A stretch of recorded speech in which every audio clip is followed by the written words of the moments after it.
Oke, saya share dulu ya materinya.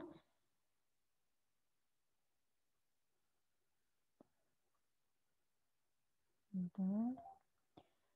Sebelum kita masuk ke materi, saya mau bertanya dulu. Terakhir kan kita di pertemuan ke-12 sebelum libur, kira-kira masih ingat nggak tugasnya apa? Tugas yang harus diselesaikan apa? Karena sebetulnya saya ingin juga menyampaikan, memaparkan rekap tugas-tugas yang belum terselesaikan bagi beberapa teman-teman. Ya, banyak sekali. Ada yang baru 2 kali ngumpulin tugas, ada yang 3 kali. Nah, itu akan berdampak pada total nilai akhir. Saya mengingatkan kembali, mohon disegerakan memenuhinya. Nanti minggu depan mungkin akan saya share, nama-nama yang belum mengumpulkan ya. Nah, karena ini saya juga kalau itu kosong berarti nanti pembaginya kecil, ya kan? Jadi mohon perhatiannya dulu. Oke, baik. Masih ingat nggak tugas terakhir kita apa? Kira-kira membahas apa? Bauran pemasaran, Bu. Bauran pemasaran. Jadi, bagian terpenting dari sebuah kegiatan berbisnis atau berwirausaha itu adalah bagaimana kita memasarkan, atau mengenalkan kegiatan atau usaha kita atau produk kita ke masyarakat atau ke konsumen. Nah, masih ingat nggak yang terakhir, bauran pemasaran itu dibedakan menjadi 2, bauran pemasaran, produk jadi dan juga jasa. Kira-kira tool pemasarannya atau, strategi pemasarannya menggunakan yang mana? Kalau yang barang itu berapa P, yang jasa berapa P? Masih ingat tidak? Kalau kita misalnya bisnisnya di bidang, jasa yang diterapkan tools-nya, ya tools itu alat yang digunakan untuk pemasaran berapa? Ada P ya, strategi pemasaran itu kan kita mengenal 4 P ya. Masih ingat nggak 4 P yang pertama? Inti dari sebuah kegiatan berbisnis itu harus kuat di strategi pemasaran. Ada 4 P yang kita ketahui. Kira-kira apa? Masih ingat? Waduh, gaswat ini kalau misalnya nggak ingat ya. Sudah libur setahun langsung hilang semua ya. Harus hilang ya. Walaupun mungkin kita bukan orang, marketing, bukan orang pemasaran, setidaknya kita harus tahu kalau misalnya kita punya usaha kan di antara teman-teman ini kan ada yang punya usaha ya. Tentunya kan harus ada bagaimana mempromosikan, bagaimana menjual ya, bagaimana mengenalkan supaya produk kita, bisnis kita itu dikenal oleh konsumen, supaya mendapatkan banyak pembeli ya kan, banyak pembeli dan sehingga kalau banyak pembeli kan otomatis, tujuan dari sebuah bisnis itu adalah profit ya. Mau bisnis usaha wirausaha atau perusahaan pun ujung-ujungnya adalah profit. Profit itu diperoleh dari sales, dari penjualan. Masih ingat nggak 7P? Coba Siva kira-kira apa?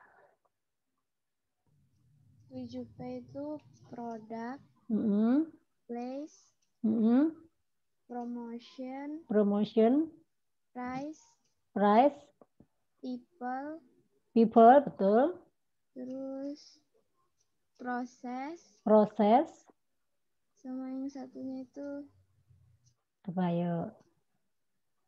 Proses. physical environment. Nah, betul sekali. Tapi itu untuk lebih fokus ke pemasaran jasa. Tapi kalau yang pemasaran secara umum itu ada strateginya, ada yang tadi ya, apa namanya, 4P. Inti dari sebuah bisnis itu adalah produk, ya, place, price, dan promotion. Nah, promotion ini, itu pengembangan dari sebuah strategi pemasaran menggunakan apa alatnya ya.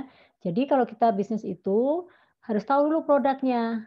Produk itu biasanya sekali lagi dikaitkan dengan yang pertemuan sebelumnya, pertemuan ke-11 kita membahas tentang bagaimana, kita memulai bisnis itu sesuai dengan karakter kita, sesuai dengan passion kita. Ya kan ada 4, bisnis pilihan yang bisa kita kuasai misalnya kalau yang, bisnis apa, makanan itu masuknya kelompok mana, kalau yang analisis kayak konsultan itu masuknya ke bisnis apa, kan ada bisnis kreatif gitu kan ya.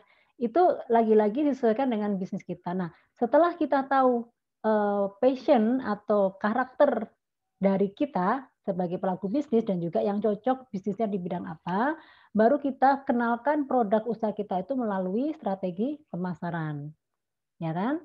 Jadi produknya seperti apa, kualitasnya seperti apa, harganya seperti apa, prosesnya seperti apa, terus, cara mengenalkannya, strateginya seperti apa, entah diberi diskon, entah, dibeli promosi potongan, terus diiklankan melalui apa, itu adalah bagian paket dari manajemen pemasaran. Karena tanpa pemasaran, usaha kita sia-sia, karena tidak orang akan sulit, apalagi kita memulai dari sesuatu yang baru. Akan sulit orang lain atau konsumen itu mengenal produk kita. Jadi, manajemen pemasaran itu juga menjadi bagian terpenting, ya, selain, kegiatan-kegiatan lain seperti produksi dan sebagainya. Nah, hari ini tidak kalah penting ya, dan ini menjadi, salah satu hal utama, hal terpenting juga dalam memulai sebuah bisnis itu adalah manajemen keuangan dan pengelolaan usaha, ya, atau pembiayaan usaha. Karena bagaimanapun bisnis itu pasti ujung-ujungnya UUD, duit, ya. Hasil penjualan, hasil sebuah bisnis pasti adalah yang dicari adalah profit. Profit itu bentuk konkretnya adalah laba. Laba itu, identik dengan uang, ya kan. Nah, tetapi untuk mencapai sebuah profit, untuk bisa mewujudkan bahwa perusahaan itu penjualannya bagus, tentunya dimulai dengan bagaimana memanage sebuah keuangan, sebuah usaha baru. Nah, hari ini adalah topik kita. Mungkin buat teman-teman yang malam ini adalah basicnya akunting, ini menarik ya, karena ini menjadi dasar kalau kita memulai sebuah bisnis. Sebentar, saya share dulu. Oke, apakah sudah tampak? Nanti kita sambil berinteraksi ya, sambil bertanya jawab di sini, karena silakan saja langsung menanyakan kalau ada masalahnya. Sebentar ada chat masuk. Oh, Anggara masuk ya. Masuk ya, sudah absen Anggara. Sudah terlihat di sini? Tampilannya sudah terlihat? Sudah, Bu. Sudah, Bu. Sudah ya. Mohon disimak dengan baik-baik, khususnya buat teman-teman akuntansi dan bagi teman-teman yang SI, jangan kaget, jangan pesimis atau kita nggak perlu takut. Karena bagaimanapun bisnis apapun ya, wirausaha itu sifatnya general. Yang dimaksud general itu, yang seperti di pertemuan awal saya sampaikan bahwa mata kuliah wirausaha itu sekarang menjadi mata kuliah wajib di setiap perguruan tinggi. Karena ini sesuai dengan sesuai dengan program pemerintah dan juga sekarang Mas Menteri ujung-ujungnya adalah berentrepreneur atau berwirausaha. Bukan berarti kita dilarang bekerja di sektor formal, tetapi wirausaha menjadi satu pilihan kalau kita ingin membuat atau bekerja secara mandiri, menciptakan lapangan kerja atau tidak suka bekerja di bawah tekanan. Artinya tekanan itu kalau kita bekerja sama orang kan berarti kita harus mengikuti standar atau aturan di perusahaan. Nah, ini menjadi pilihan alternatif sekarang dan justru ini sekarang sedang booming di mana generasi muda atau lulusan-lulusan mahasiswa atau alumni dari perguruan tinggi itu banyak yang terjun langsung ke bisnis. Nah, ditambah kita sudah memasuki digital, era digital atau industri 4.0 itu benar-benar kolaborasi antara dunia teknologi dan dunia bisnis itu sekarang sedang gencar-gencarnya dan mungkin sampai 20-25 tahun ke depan itu akan menjadi satu alternatif terbaik. Ya, sekali lagi hari ini kita memulai ini. Nah, kalau ini saya ilustrasikan, kalau misalnya ini teman-teman yang bekerja di kelas akuntansi atau yang sudah bekerja di perusahaan apapun, ya, mau kita bikin usaha sendiri sebagai konsultan, kita membuka usaha sendiri sebagai sekolah komputer atau kursus komputer dan sebagainya, ujung-ujungnya harus ada bagian khusus yang menangani pengelolaan keuangan. Setuju tidak? Halo? Setuju tidak? Kalau semua bidang usaha atau kita kerja dimanapun, pasti akan ada departemen atau bagian yang khusus konsen mengurusin manajemen keuangan perusahaan atau perusahaan bisnis tersebut. Benar tidak? Iya, Bu, benar. Benar, oke. Kita ambil contoh yang sederhana, penjual lele, lele apa namanya? Pecel lele ya, pecel lele, soto dan sebagainya itu. Ada nggak orang yang ngurusin jadi kasir, ngurusin pemasukannya, menghitung pengeluaran belanjanya, terus hari ini jual berapa, ada nggak? Ada, Bu. Ada. Oke. Terus yang misalnya rumah sakit, rumah sakit kan nggak jual barang ya, tapi layanan, jasa. Ada nggak bagian departemen yang mengurusi pembiayaan, pembelian obat atau pembayar orang yang harus menebus obat atau sewa apa alat atau pasien harus berobat, itu ada nggak bagian-bagian khusus yang mengurusin keuangan? Ada. Ada, Ada. Bu. Terus kalau kita lihat bisnis sekolahan, ada nggak yang ngurusin keuangan? Anda kan mahasiswa ya, berhubungan dengan bina insani. Ada nggak bagian keuangan? Ada, ya. Jadi teman-teman perlu menyadari bahwa ternyata bisnis apapun, sekecil apapun, nggak usah yang bisnis gede ya. Kalau kita melakukan, siapa yang memiliki bisnis online shop? Ada nggak yang punya kegiatan side job-nya online shop? Ada nggak dari teman-teman ini? Melakukan penjualan online. Ada yang punya? Halo? Atau Hari yang di kelas SI, siapa yang punya ayam itu kemarin geprek itu? Siapa? Hari, Bu. Hari. Halo Hari, ada Hari? Tadi sepertinya Hari ada. Hari masuk? Mana Hari? Katanya dia nge-lag katanya. Oh, nge-lag. Nah, ini padahal saya mau tanya-tanya sama dia bagaimana pengelolaan keuangannya kan ya. Oke, selain itu yang bekerja siapa di kelas akuntansi? Ada yang bekerja yang hari ini kebetulan nggak kerja tapi masuk? Cindy, Bu, Cindy. kerja. Oke, Cindy. Cindy, kamu kerja di bagian apa, Cindy? Cindy kerja di bagian Admin, Bu. admin. Admin. Oke, saya tanya, kamu perusahaannya bergerak di bidang apa, Mbak? Distributor barang. Distributor barang. Ada nggak yang bagian tertentu yang ngurusin manajemen keuangannya, accounting-nya, pajaknya, atau mencatat penjualannya? Ada nggak? Ada kan? Ada. Ya, itu. Ada. Ternyata manajemen keuangan itu menjadi faktor terpenting. Kalau saya bekerja di sebuah perusahaan dan ditempatkan di bagian keuangan, karena saya pernah ya berada di posisi keuangan, orang pertama di perusahaan yang tahu bahwa perusahaan itu bangkrut atau lagi profitnya tinggi siapa? Accounting. Ya, orang keuangan kan, orang accounting dan orang keuangan, benar kan? Ya, jadi ternyata betapa pentingnya mengelola bisnis itu dilihat dari faktor dari kacamata dari segi manajemen keuangannya, sangat penting ya. Jadi pada saat misalnya saya bekerja, wah perusahaan ini kayaknya tahun ini benar-benar penjualannya meningkat. Saya tahu oh ini untungnya gede. Kalau untungnya gede, profitnya gede berarti saya dapat bonus kan gitu kan. Seneng. Tapi pada satu titik, waduh tahun ini kayak menurun apalagi Covid begini kan. Anda tahu nggak yang Covid ini yang tahu persis bahwa perusahaan itu harus mengeluarkan banyak karyawan, banyak mem-PHK, memotong gaji, itu adalah ya benar-benar dari orang keuangan dan orang accounting. Karena mereka sudah tahu menghitungnya bahwa ini merugi, bahwa ini tidak mencukup, bahwa ini minus dan sebagainya, itu adalah orang keuangan. Jadi, kenapa ini saya tekankan juga? Karena bisnis itu akan stabil, akan eksis, atau akan terus berkembang, atau bisa berlanjut dari sisi keuangannya. Ya, kalau begitu sudah terlalu merosot ya, kayak misalnya kita cerita dulu ya. Pada saat pandemi ini begitu penjualan menurun, kalau dia mempertahankan karyawannya, misalnya karyawan 1.000, padahal itu penerimaan sudah di bawah 50%. Kalau dia mempertahankan karyawannya, tidak ada inovasi, tidak ada perubahan, tidak ada peningkatan penjualan, itu perusahaan lama-lama langsung kolaps. Maka untuk menyelamatkan dari sisi keuangannya, karena dia kalau mempertahankan dia tidak memiliki dana yang cukup untuk membayar gaji karyawan. Ya kan? Karena antara penjualan dan penerimaan berbanding terbalik. Nah, maka itulah kenapa bisnis itu selalu ujung-ujungnya dilihat dari pengelolaan keuangannya itu sehat apa tidak. Kalau itu sehat dan selalu minimal sama seperti tahun sebelumnya dan selalu ada peningkatan, itu dijamin bahwa perusahaan itu atau usaha itu akan terus eksis dan terus berjaya gitu ya. Paham ya?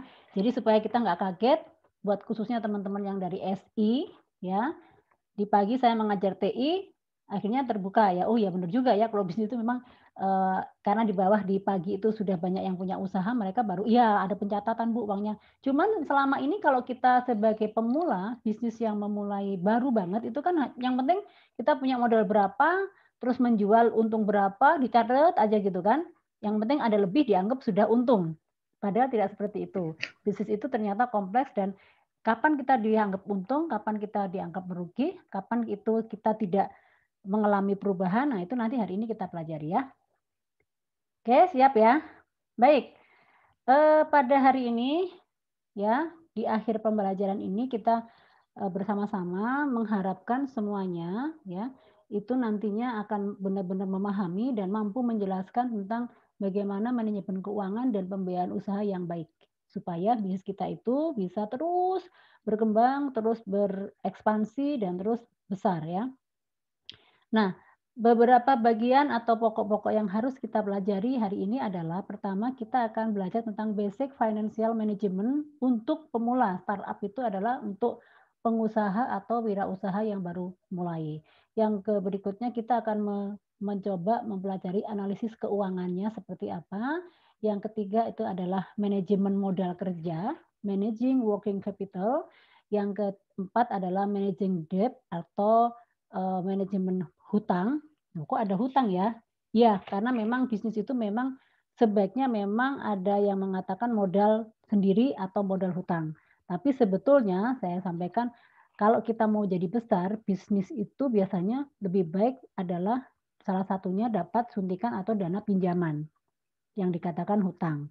Kenapa? Itu justru nanti akan membawa kita itu akan serius dalam menangani sebuah bisnis. Nanti kita jelaskan kenapa kok ada manajemen hutang. Nah, terus yang berikutnya manajemen cash flow. Nah, berbicara cash flow tentunya teman-teman di accounting ini sudah khatam ya, sudah makanan sehari-hari membicarakan cash flow ya kan, kas dan sebagainya. Yang terakhir adalah managing financial perform. Ya, ini adalah laporan keuangan secara general secara umum di perusahaan.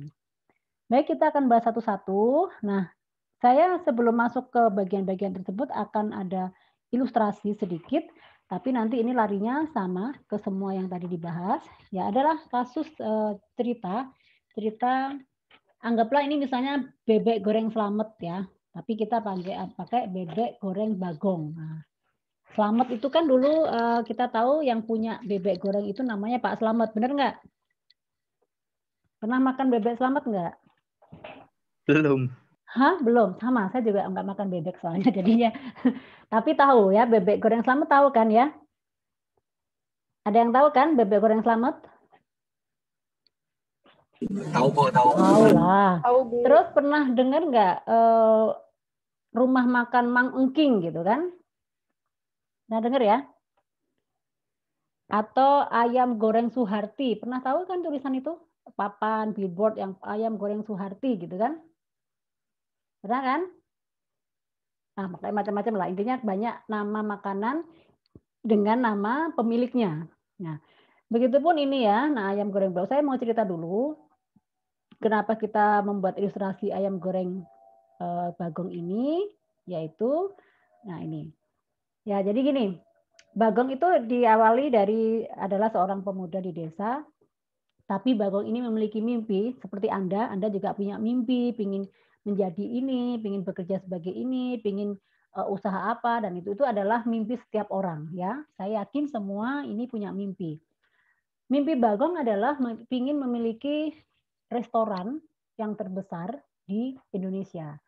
Karena mungkin dia sudah melihat contoh-contoh pelaku bisnis di bidang kuliner di Indonesia itu banyak sekali dan sukses. Nah, wajar kalau ada orang yang memiliki mimpi yang sama. Nah, tapi mimpi yang dibangun oleh Bagong ini tentunya harus ada yang beda, harus ada yang membedakan, yang unik dari bisnis-bisnis yang serupa.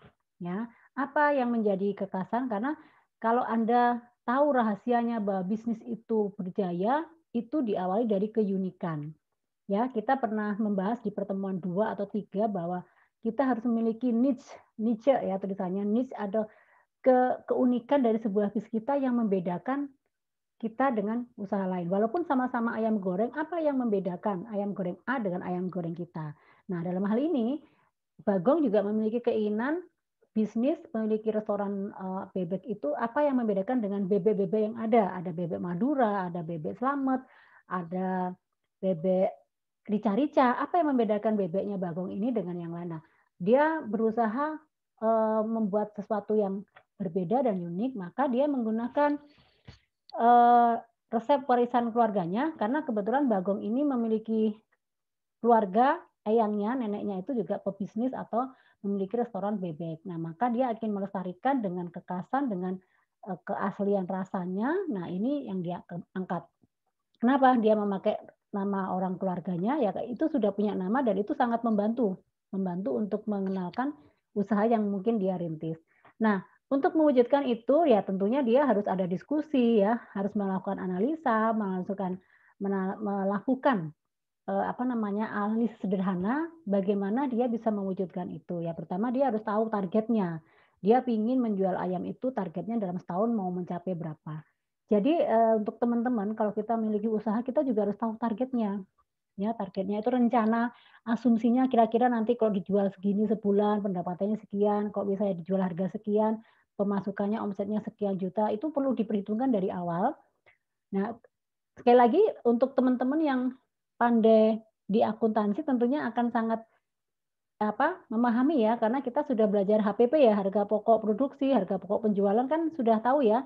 Nah, karena kalau kita bisnis itu harus tahu seperti itu. Makanya kenapa malam ini itu menjadi sesuatu yang penting karena ternyata bisnis itu dimulai dari detail, dari biaya produksinya, bahan bakunya, termasuk sampai ke penjualannya pun diperhitungkan ya. Karena kalau kita lihat harga baku dan harga jual itu berbanding 3 kali lipat atau 4 kali lipat itu ya karena memang ada proses-proses yang lainnya yang menyebabkan harga itu harus dinaikkan dan sebagainya. Selanjutnya, nah kalau kita melihat dari keinginan si Bagong dalam bisnis membuat restoran bebek goreng, tentunya kan tidak cukup kita jual bebek goreng saja, tetapi ada beberapa yang harus mendukung atau perlu memikirkan bahwa kalau bebek goreng itu butuh peralatan produksi, ya, butuh etalase, butuh freezer, butuh lemari makan dan sebagainya. Itu sangat diperlukan untuk memulai bisnis restoran ya. Kompor, penggorengan, ya kan? Itu sangat dibutuhkan. Maka tentunya butuh biaya, butuh dana untuk membelikan peralatan. Peralatan dalam hal ini kalau di akuntansi sering disebut sebagai aset atau inventaris ya. Inventaris ya. Inventaris apa investasi? Investasi ya. Ya, Mbak. Benar nggak? Jadi alat itu kan sebagai aset ya, yang sifatnya jangka panjang ya, tidak habis pakai. Dia perlu dana itu. Ya, kan bagaimanapun setiap hari kita butuh penggorengan, kita butuh freezer, kita butuh kompor kan, ya itu namanya peralatan. Nah, selain alat, yang namanya orang jualan apalagi restoran, tentunya harus memikirkan tadi dalam strategi pemasaran harus ada strategi apa? Place. Place itu adalah tempat. Tempat di mana dia harus menjual, tempat di mana dia harus mendistribusikan, tempat di mana konsumen bisa tahu lokasinya atau mudah dijangkau oleh konsumen, itu perlu dipikirkan karena kalau kita bisnis apalagi baru memulai dengan posisi dengan place yang susah itu juga menjadi penghalang kita menghubungkan kita dengan konsumen. Konsumen akan kesulitan. Tetapi kalau namanya restoran itu harus memiliki tempat yang strategis. Dipikirkan juga tempat parkirnya, ditempatkan juga posisinya di pinggir jalan atau masuk gang, itu menjadi poin penting. Nah, untuk bisa mendapatkan tempat yang diinginkan, tentunya itu juga butuh dana. Butuh dana untuk misalnya kalau kita tidak memiliki tempat tersendiri atau rumah, atau lokasi atau tempat khusus, ya artinya kita harus sewa, ya kan? Sekarang kan banyak sekali kita bisnis dengan memulai sewa ruko-ruko itu kan banyak sekali ya, seperti pengalamannya Hari ya. Hari kan juga melakukan sewa di mana? Di kota di mana Mas si Hari bisnisnya di mana rumahnya? dekat Cikarang itu ya, di kompleks kawasan itu. Nah, itu sewa, tapi dia lakukan itu karena dia tahu strategis, tempatnya strategis, di situ banyak konsumennya, daya beli konsumennya tinggi karena memang banyak orang-orang kos dan sebagainya ya. Tapi mudah-mudahan pandemi ini juga masih lancar ya Hari ya. Nah, itu perlu dipikirkan. Ternyata bisnis itu, nah ini saya tidak maksudnya jangan berpikir bahwa kita harus memiliki modal besar setiap bisnis, tidak, karena ini dilihat dari kategori atau kelompok bidangnya apa. Ada nggak bisnis yang di bawah ini? Ada. Bisnis yang misalnya modalnya 100.000 ada. Tetapi kalau kita sudah memutuskan restoran, berarti memang itu harus terpenuhi semua dari peralatannya, dari tempatnya dan sebagainya, ya. Terus juga ada di sini membutuhkan bebek dan bahan baku yang sifatnya habis pakai. Yang dimaksud bahan baku itu tidak bisa dikatakan aset ya, maksudnya karena dia itu tiap hari harus diganti. Kita mengenal kalau dalam istilah perakuntansian itu ada persediaan ya. Jadi bebek ini maksudnya harus selalu disediakan tiap hari, ya, harus fresh karena kan ya mungkin ya bisa bertahan seminggu sampai berapa itu, makanya tadi ada butuh freezer untuk penyimpanan daging-dagingnya ya. Nah, tetapi ini yang akan diolah setiap hari, ada kadaluarsanya. Ya, kalau peralatan itu tidak ada kadaluarsanya, namanya aset atau investasi atau inventaris itu tidak ada kadaluarsanya. Tapi kalau bebek, bahan-bahan, beras dan sebagainya itu ada kadaluarsanya, ini namanya bahan habis pakai. Tapi ini dibutuhkan setiap hari sebagai operasional bisnis itu ya di situ, ya. Nah, itu butuh dana berapa? Ternyata kalau setiap hari itu minimal harus mengeluarkan uang 700.000 untuk beli bebek, untuk beli beras, untuk beli bumbu dan sebagainya ya. Nah, itu udah berapa tadi? 10 ditambah 6 ditambah 700.000 per hari. Nah, selain itu, ya kan? Selain itu kan juga harus ada istilahnya kalau orang akuntansi harus selalu ada kas ya. Bisnis apapun harus ada kas kecil, benar nggak? Ya. Kenapa harus ada kas kecil, Mbak, Mas? Kenapa dalam setiap usaha atau bisnis itu selalu harus ada kas kecil? Untuk apa kira-kira? Tahu nggak? Tahu nggak, Firdi? Biaya yang nggak terduga gitu, Bu. Untuk memperlancar transaksi, karena bisnis apapun, kegiatan apapun, tidak usah bisnis, dalam kegiatan sehari-hari aja terkadang selalu akan muncul biaya tak terduga. Anda sebagai mahasiswa, kira-kira tahu nggak biaya tidak terduganya apa? Tiba-tiba lagi jalan naik motor, tiba-tiba gembos. Nah, berarti kan Anda harus, kalau misalnya pergi naik kendaraan kan harus ada uang di saku kan? Benar nggak? Itu anggaplah itu kas kecilnya kalau orang yang tidak bekerja. Tapi dalam sebuah bisnis itu harus ada selalu kas kecil yang nantinya memang untuk memperlancar transaksi sebagai atau untuk memenuhi kebutuhan yang tak terduga, biaya tak terduga ya. Nah, jadi tidak boleh kasirnya nggak boleh kosong, harus ada isinya. Nah, restoran itu kan tidak bisa dijalankan sendiri ya. Restoran itu kan akan banyak ketemu dengan orang, harus ada yang menangani di di restonya, ada yang mengurusin di dapurnya, ada yang operasional masak dan sebagainya, ada yang ngurusin kasirnya, ya kan. Maka dalam bisnis ini asumsi saja, ini Bagong membutuhkan pelayan, ya, atau karyawan, dan mereka digaji. Ya, ada pelayan, ada karyawan. Karyawan itu yang misalnya yang lebih ke pencatatan dan sebagainya. Nah, itu perlu gaji per bulannya 700.000 misalnya per orang. Tapi kalau hari gini nggak ada ya yang mau dibayar 750.000 ya. Ini anggaplah namanya ilustrasi ya. Oke. Nah, ternyata biayanya besar untuk mendirikan sebuah restoran itu. Tapi sekali lagi tidak semua bisnis dengan biaya besar ya. Nah, ternyata Bagong ini yakin atau dengan percaya dirinya membuka restoran ini karena ternyata Bagong ini sebetulnya telah memiliki modal, ya modal usahanya adalah 25 juta. Dari mana? Ya kebetulan Bagong itu atlet ya, atlet dan dia memenangkan lomba, dapat hadiah 25, tapi dia cerdas, dia pandai memanfaatkan uang itu biar tidak sia-sia, dia kembangkan sebagai bisnis karena memang olahragawan juga nggak selamanya bisa eksis ya. Namanya dia pintar akhirnya membuat sebuah bisnis. Tapi dana 25 juta hari gini itu tidak akan cukup untuk memulai atau sebagai modal usaha restoran, karena kita namanya restoran ya restoran. Jadi itu tidak cukup. Maka dia perlu menambah modal. Maka ya dia kebetulan melakukan pinjaman modal. Makanya tadi di awal ada manajemen debt, ada manajemen hutang. Nah, wajar pinjam duit untuk menambah modal usaha boleh. Kalau modal pertamanya 25 juta ditambah 15 juta dia memiliki 35 juta.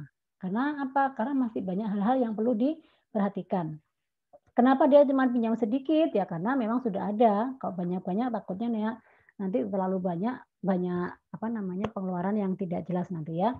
Nah ternyata untuk bisnis restoran itu nggak cukup yang tadi saya sampaikan. Kas kecil ada, bahan habis pakai selalu disiapkan dananya, terus ada disiapkan atau biaya gajinya ada, terus ada peralatannya, itu sudah disiapkan semua. Tetapi ternyata kalau namanya bisnis itu kan harus ada mobilitas ya, mobilisasi atau kendaraan yang harus digunakan, maka dia juga perlu kendaraan untuk mempermudah, memperlancar kegiatan operasionalnya. Nah, dia melakukan itu dengan membeli kendaraan gitu ya. Terus dia karena dia judulnya restoran ya, karena bisnisnya adalah restoran, maka dia butuh juga sebuah strategi memasarkan ya, karena dia sudah di awal sudah mencanangkan, mentargetkan setahun harus laku sekian, profitnya berapa puluh juta dan sebagainya. Untuk mewujudkan itu harus didukung yang tahun lalu kita sudah belajar bagaimana strategi marketing atau strategi pemasaran itu untuk mengenalkan atau membantu bisnis kita itu bisa terwujud. Nah, dia menggunakan itu dan tentunya untuk pemasaran itu kan harus ada biaya ya, maka dia menyiapkan dananya untuk biaya pemasaran tersebut. Nah, selain itu juga ada biaya administrasi lainnya, ini juga ada. Terus di sini yang tadi saya bilang dia juga membutuhkan dana untuk kendaraan, ya. Apalagi sekarang kan kalau misalnya ada istilahnya kita take away ya, kita beli terus pakai diantar ya, walaupun dia punya restoran dia juga mungkin akan secara online dan membantu, dan kendaraan itu sangat penting untuk membantu mobilisasi entah untuk ke pasar, entah untuk ngantar pesanan dan sebagainya. Nah, itu kira-kira garis besarnya. Secara garis besar modal yang dimiliki Bagong itu ternyata habis untuk sebuah peralatan untuk memulai bisnis tersebut ya. Nah, sekarang yang dari apa yang diceritakan tadi, dana 25 ditambah 15 juta, sudah ditambah untuk biaya A, B, C dan sebagainya. Sekarang kita akan mencoba, nah ini kaitannya dengan nanti kalau Anda bisnis itu seperti ini juga. Setelah Anda memiliki modal, Anda melakukan, Anda menjual, apa yang harus dilakukan? Ya, yang pertama Anda diminta atau Bagong harus membuat sebuah proforma. Proforma itu adalah seperti laporan atau pencatatan atau membuat sebuah neraca. Ya, teman-teman sudah pasti tahulah ya kalau yang teman-teman akuntansi, dalam sebuah bisnis apapun kita dituntut harus membuat sebuah rencana. Rencana dan harus mengaplikasikan, dan ending dari aplikasi atau operasional itu diwujudkan dalam sebuah proforma neraca. Ya, supaya mengetahui bahwa neraca itu apa? Ayo, yang orang akuntansi, Tiara, neraca itu apa sih? Neraca adalah timbangan gitu. Apa Mbak neraca? Ayo, sudah belajar kan semester 1 kan? Bikin neraca, laporan rugi laba, buku besar gitu kan sudah buat kan ya? Neraca itu apa? Mana Tiara? Ada Tiara? Ada kan? Wah, tidur nih Tiara. Anggita, apa neraca? Halo? Pada tidur semua? Anggita, Ibu. Ya. Jadi nanti debit kredit. Ibu, ya. Tadi nanya. Hah? Tadi apa, Bu? Siapa ini? Tiara. Tiara, saya tanya Tiara. Nah, kalau ini kan bisnisnya si Bagong ini, anggaplah ini bisnis kita ya. Tiara punya bisnis bebek goreng Tiara gitu kan ya. Setelah 1 bulan, setelah ini dilakukan semuanya, sebagai seorang akunting, sebagai seorang yang atau akuntansi, pasti kan kita harus diwajibkan membuat sebuah neraca. Benar nggak? Iya, Bu. Neraca itu apa? Ayo, supaya teman-teman yang lain juga tahu tuh yang dari SI, neraca itu apa? Hah? Posisi keuangan. Ya, posisi keuangan. Jadi itu adalah laporan keuangan yang posisinya itu sesuatu intensi pada akhir periode tertentu, Bu. Akhir periode. Ya. Terus di bagian itu neraca. Terus yang penting kalau dalam bisnis itu yang dicari adalah cari rugi apa laba, rugi atau laba gitu kan ya, profit atau loss gitu kan ya. Itu harus dibuat. Setelah kita membuat neraca, kita juga harus diminta untuk membuat perhitungan rugi laba, benar nggak? Benar, Bu. Benar. Nah, ini kalau akuntansi mah tahu semua ya. Terus kita juga harus menghitung modal kerja. Modal kerja itu apa? Ya tenaga kita, ya biaya gas, biaya listrik, ya kan? Biaya transportasi itu adalah modal kerja sebagai sebuah keuntungan investasi dari bisnis kita. Nah, nanti kita belajar kayak gitu.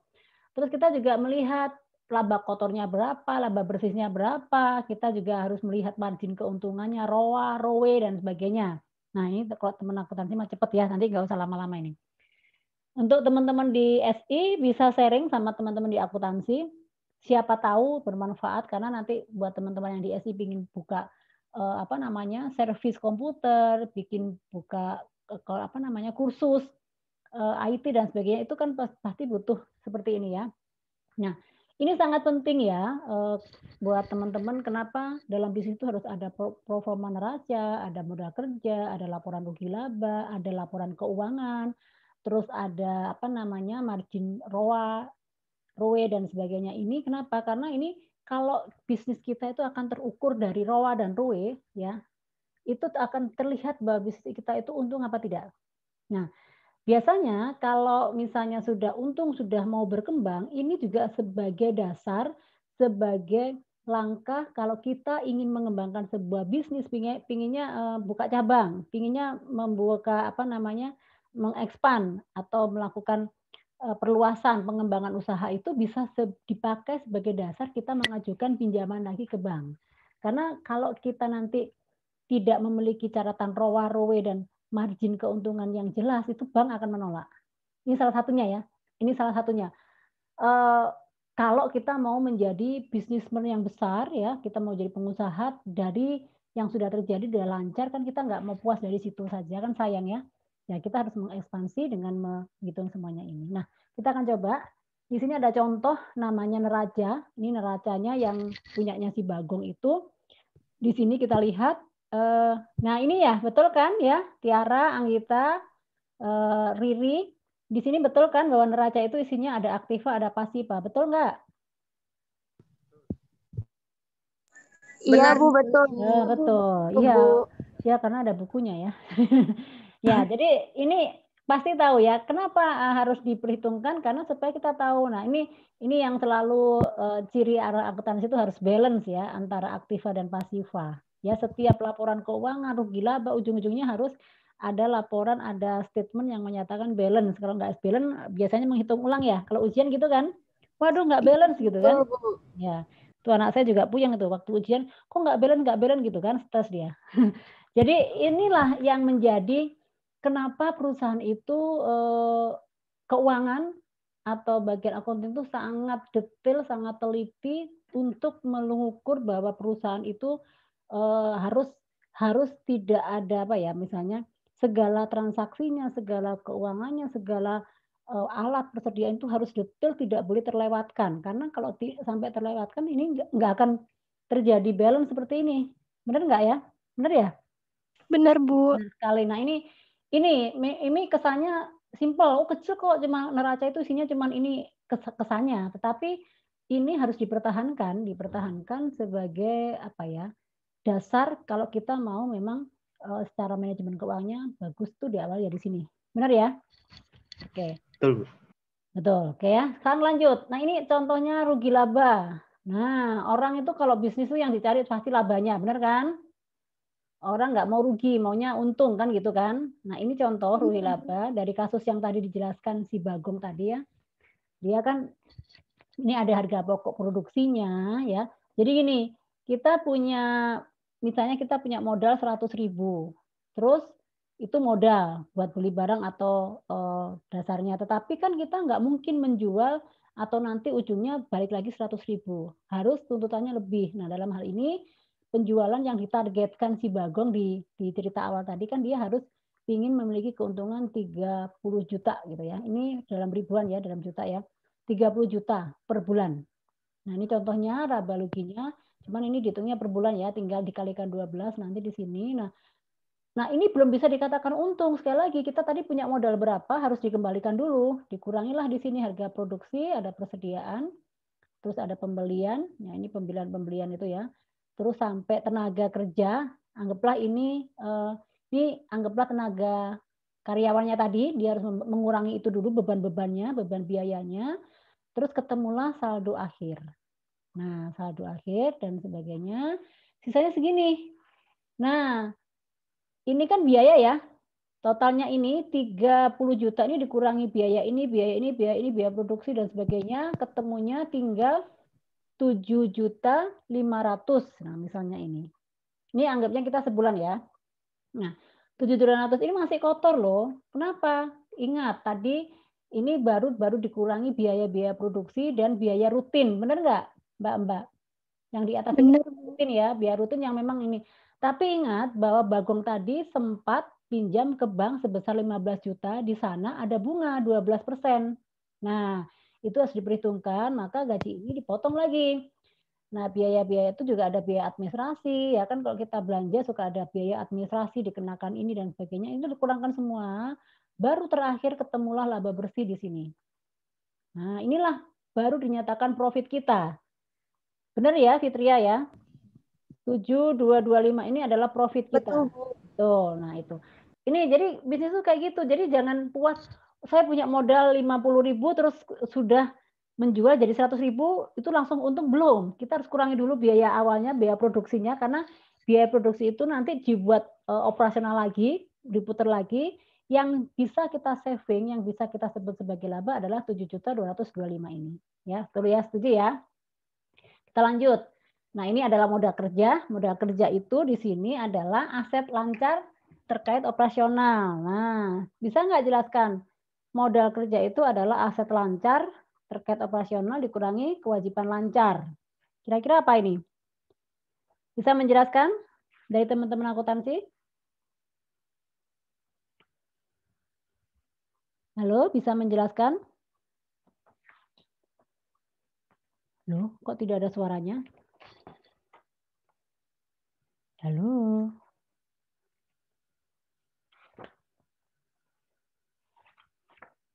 Salsabila bisa menjelaskan? Modal kerja itu apa?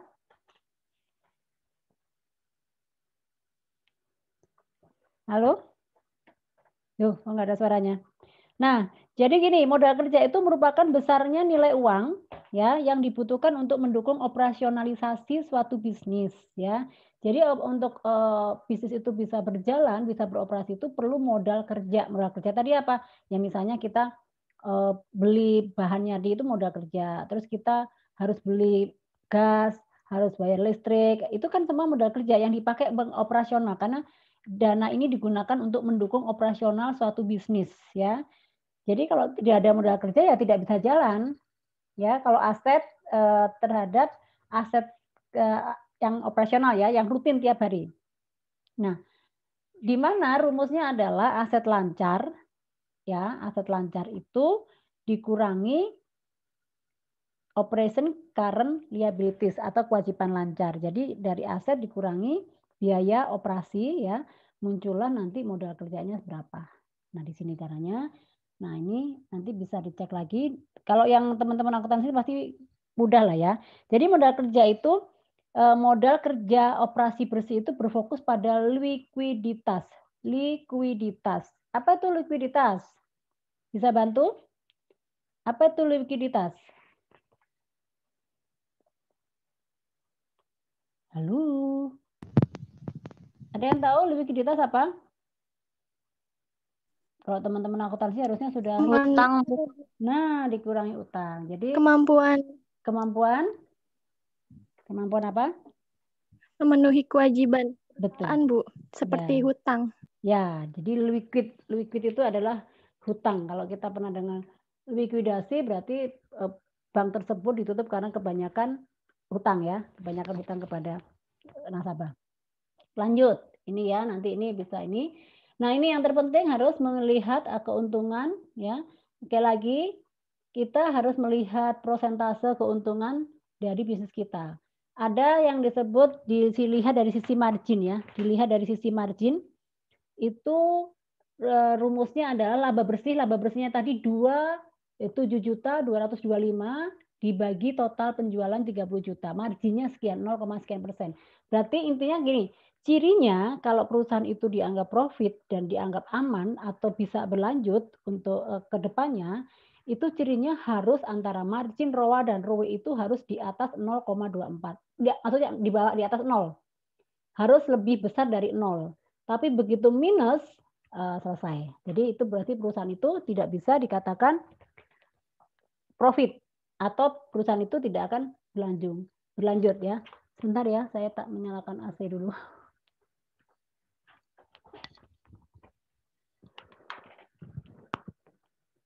Sebentar.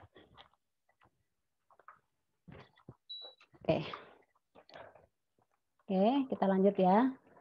Paham ya Mbak-mbak ya? ROA apa ROA? ROA apa ROA?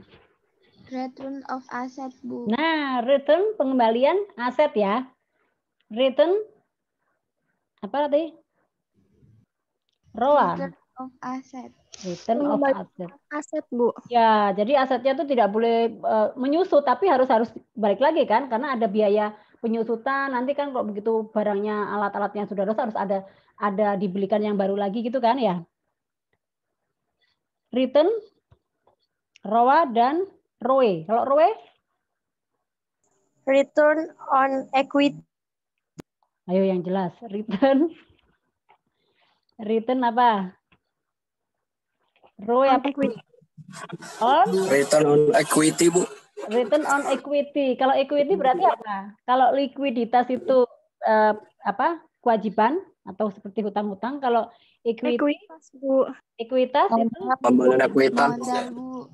ya, kalau ekuitas apa? Lebih ke Modal. modal. Jadi modalnya harus balik atau modalnya harus tidak boleh minus, modalnya harus utuh ya. Kalau misalnya kita punya modal 25 ya tetap itu akan selalu ada, nggak boleh berkurang kan gitu kan? Betul apa betul? Betul, Bu. Ini pada ngantuk ya? Ini jam malam, makanya jangan jadi kelas malam biar nggak ngantuk. Oke, baik kita lanjutkan ya. Jadi paham ya. Jadi ternyata bisnis itu untuk mengetahui bahwa kita itu profit, sekecil apapun profit bila dihitung atau diperhatikan dari sisi margin, ROA dan ROE itu harus di atas 0. Harus lebih besar daripada 0. Rumusnya aja. Nanti teman-teman bisa, oh iya saya sampaikan di pertemuan ke 10 apa 9 ya, saya sudah share modul ya. Apakah sudah pada mendownload modul? Modul bukan PPT. Silakan di situ ada modul dari pertemuan 1 sampai akhir, berikut latihan-latihannya. Nanti bisa dibaca kembali. Kalau yang di PPT itu kan garis besarnya ya. Ya, nanti bisa dipelajari kembali ya. Siap, Bu. Siap ya, siap. Terus kita balik lagi, lanjut. Nah, di sini ada laba kotor, laba bersih. Ini mudah ya, laba kotornya berapa? Tadi ketemu 725 dan ini dan kemampuan bayar utang itu laba operasi dibagi beban bunga. Beban bunganya tadi berapa? 12% per tahun. Jadi laba operasinya itu dibagi ke sini ketemulah angka ini. Nah, ketemu angka ini. Jadi masih untung kalau 722 dikurangi 49,2 masih profit kita. Ini kewajiban utang. Jadi tadi kan baru dihitung di apa namanya? Di rugi laba itu kan baru biaya bunga ya. Benar nggak? Yang di awal tadi kita baru bahas biaya bunga. Tapi kalau di sini 722 ini harus dikurangi lagi biaya pinjaman.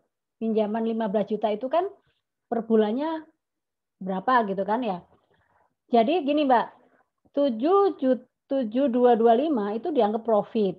Nah, kalau misalnya kita punya hutang, punya pinjaman itu dari dana yang ada, dari sisa uang kita yang ada. Jadi kalau misalnya saya pinjam uang ke bank, kita dilihat gajinya berapa.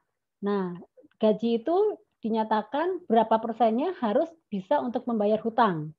Kalau gaji itu tidak mencukupi hutang, jadi tidak bisa. Jadi setelah dikurangi biaya hidup, biaya sehari-hari, makan, transfer, dan sebagainya, ketemu sisa. Nah, sisanya itu bisa nggak sepertiganya untuk bayar hutang.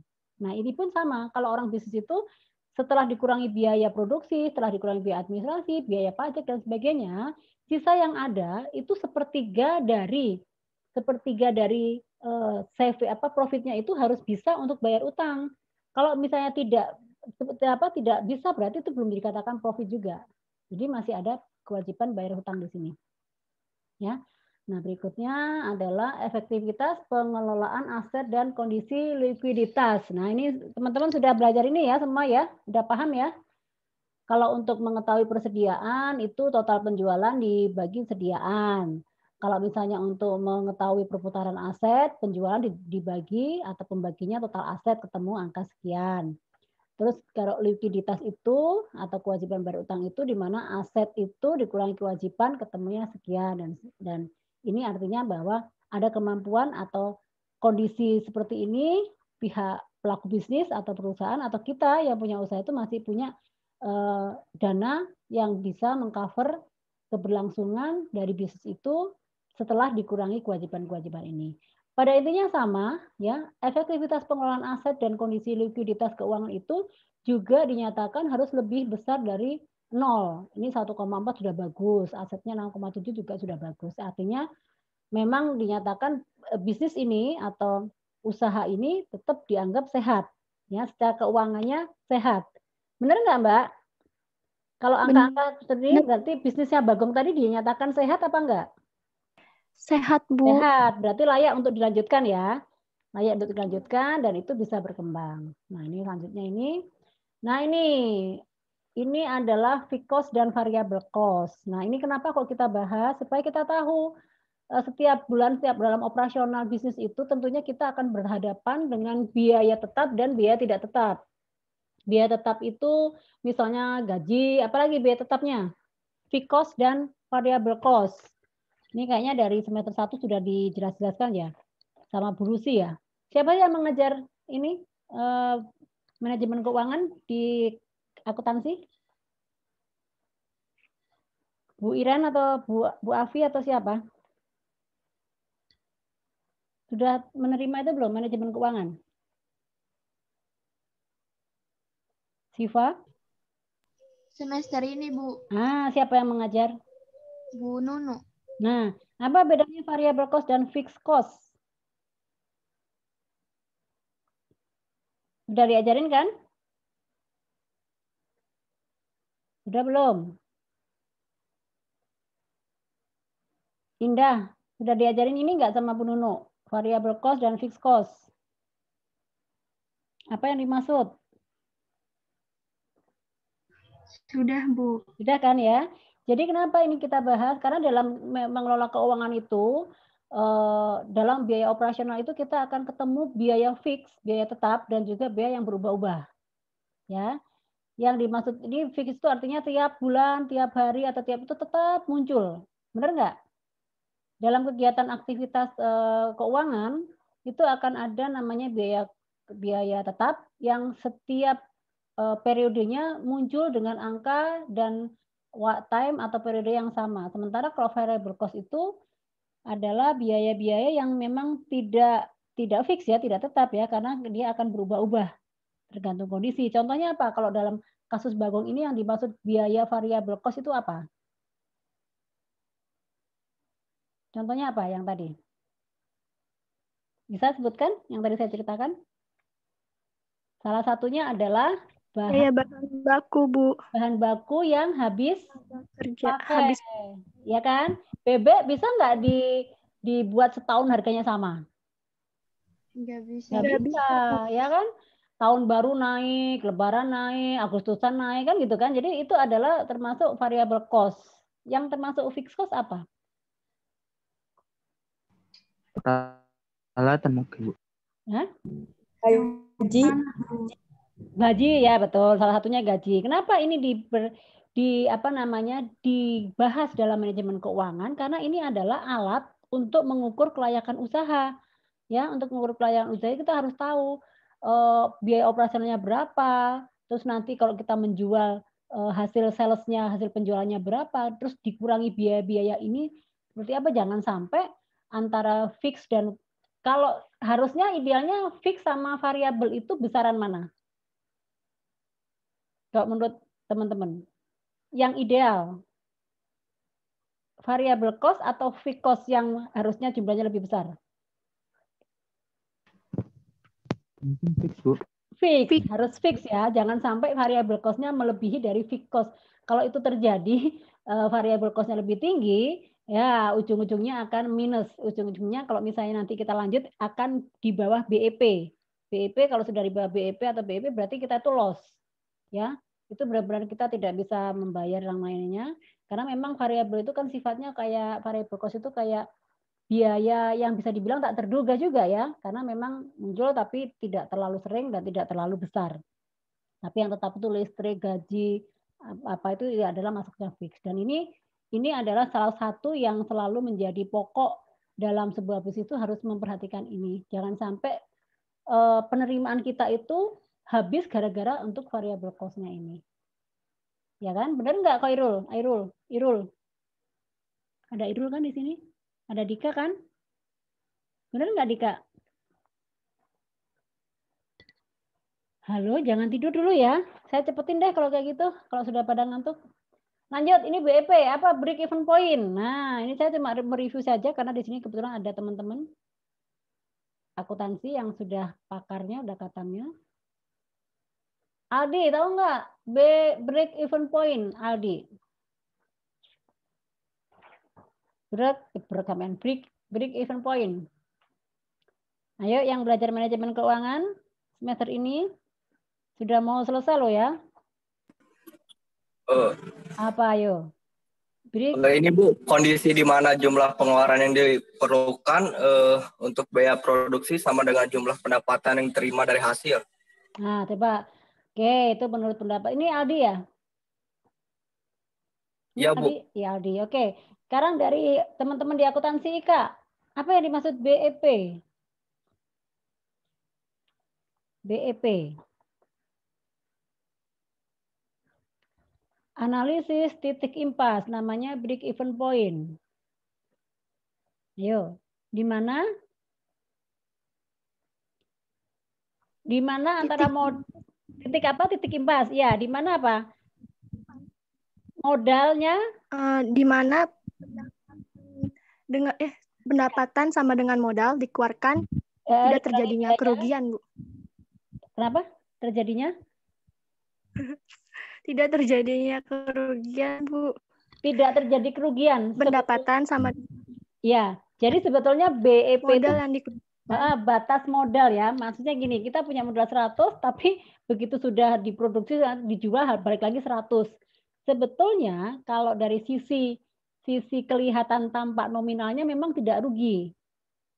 Ya, kita punya modal 100, terus kita jual 100 lagi, dan kita tidak memiliki untung sama sekali, gitu kan maksudnya? Ya, Bu. Ya, tetapi coba kita pikirkan ya, coba kita renungkan. Untuk mendapatkan penjualan 100 tadi, kita punya modal 100, terus kita jual lagi 100, dan kita tidak punya untung. Kalau orang Jawa, orang kita bilang, nggak apa-apa, yang penting balik modal, gitu kan? Yang sering kita dengar, nggak apa-apa, yang penting balik modal. Sebetulnya itu adalah titik kita sudah mulai loss, mulai pada arah ke loss. Kenapa? Untuk modalnya kan 100, untuk menjual mendapatkan 100 tadi kan butuh proses ya. Ada tenaga yang dikorbankan, ya kan, sumber daya alamnya, ada proses produksinya. Itu sebetulnya ada hitungannya, ada biayanya. Sebetulnya itu titik awal kita merugi. Ya. Kenapa? Karena kita harus menghargai, sementara kita punya karyawan, ya tadi misalnya Bagong punya karyawan, tetapi hari itu dia tidak, atau dalam bulan itu dia modalnya utuh. Artinya tidak ada kelebihan untuk bayar gaji karyawan, tidak ada kelebihan untuk bayar pinjaman, benar nggak? Karena yang diambil ya modal itu lagi, modal itu yang diambil lagi untuk operasional. Nah, memang kesannya tidak ada keuntungan karena memang itu benar-benar nyaris atau mentok di situ. Ya, kalau memang bisnisnya tidak memberdayakan orang lain, tidak banyak melibatkan faktor lain atau proses lain sih, berarti benar dia modal ketemu modal. Ya, tapi kalau memang ada proses produksinya, ada karyawan yang harus terjun dan sebagainya, itu sebetulnya sudah titik awal bahwa itu sudah mulai merugi. Itu yang dijauhkan oleh seorang pengusaha, jangan sampai berada di titik itu. Makanya kalau dilihat dari fixed cost, dilihat dari ROA, ROE, dan margin itu harus di atas lebih besar daripada 0. Gitu ya. Nah, nanti ada lagi kita akan belajar NPV. NPV itu juga ciri bahwa perusahaan kita itu rugi apa enggak, atau perusahaan itu sehat juga dilihat dari NPV-nya. NPV dan IRR. Ya, kita lihat dulu. Nah, ini NPV ya. Yuk coba. Nah, sekarang kita mau sharing aja dengan teman-teman yang dari akuntansi. Coba Kenny, NPV itu apa NPV? Kita langsung aja NPV dan IRR. Ini metode yang berbeda tapi maksudnya sama. Untuk mengetahui apa kira-kira? Untuk menyatakan bahwa perusahaan ini layak atau prospek menjadi perusahaan yang siap berkembang, atau dengan bahasa lain ini bisa mendatangkan investor. Itu dilihat dari NPV dan IRR. Ya, coba disebutkan, dijelaskan. Kenny tahu nggak, Kenny? NPV dan IRR. Kita langsung aja biar cepat, biar nggak ngantuk. Ya, ada Kenny? Kalau nggak Julita Simanjuntak, ada? Bisa bantu? Julita Simanjuntak, ada Dika juga, bisa bantu? NPV dan IRR itu apa? Itu sebetulnya metode berbeda tapi tujuannya sama. Dua-duanya menyatakan jangan sampai terjadi minus, artinya juga pada dasarnya harus plus atau lebih besar daripada 0. Apa itu NPV dan IRR? Yuk, bantu saya. Julita Simanjuntak? Adakah yang bernama Julita Simanjuntak? Ada, Bu. Ya, coba sebutkan. NPV itu apa? Net Present Value. Ya, artinya apa?